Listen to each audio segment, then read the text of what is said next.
Ranipur reporter मदद अली सोलंकी। रानीपुर लगोट वडा वातणी जो रहवासी दरवेश के नामालूम हथियारबंदन गोलियों हणी बेदर्दी से कतल करे छो। खानवाण थाणे जे गोठ मोहब्बत देरोज सियाल वट नामालूम हथियारबंदन गंबट लगोट वडा वातणी जे रहवासी दरवेश सिफत इंसान 40 वरियन जो अब्दुल फताह उर्फ अजको वातणी के नामालूम हथियारबंदन कतल करे फरार थी विया। राब्ते करण ते SHO खानवाण लुत्फुल्ला मक्सी पुलिस नफरीस साण करे जाइ वारदात ते पहुतो जितां कतल थियल जो लाश पंहिंजी तहवील में वठी पोस्टमार्टम लाइ कंडियारो अस्पताल मुंतकिल कियो वियो।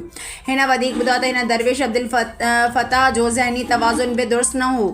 जॾहिं इलाइक़े वासियुनि उहो जो चवणु आहे त दरवेश अब्दुल फताह कंहिंसां ॻाल्हाईंदो बि कोन हुयो, हिन जी कंहिंसां का दुश्मनी बि न हुई, पोइ बि हिन बेगुनाह खे दरवेश खे गोलियूं हणी क़तल कयो वियो। लाश ज़रूरी कार्रवाई बाद संदसि वारसनि हवाले कयो वियो। उन सिलसिले में राब्ते करण ते मारिजी वियल दरवेश अब्दुल फताह वातणीअ जे वारसनि ॿुधायो त अब्दुल फताह दरवेश सिफ़त इंसान हो, ग़ैर शादीशुदा हो ऐं हू 3 भेनरुनि जो अकेलो भाउ। ऐं हिननि मुतालबो कंदे चयो त दरवेश अब्दुल फताह जे क़ातिलनि खे गिरफ़्तार करे सख़्त सज़ा ॾिनी वञे।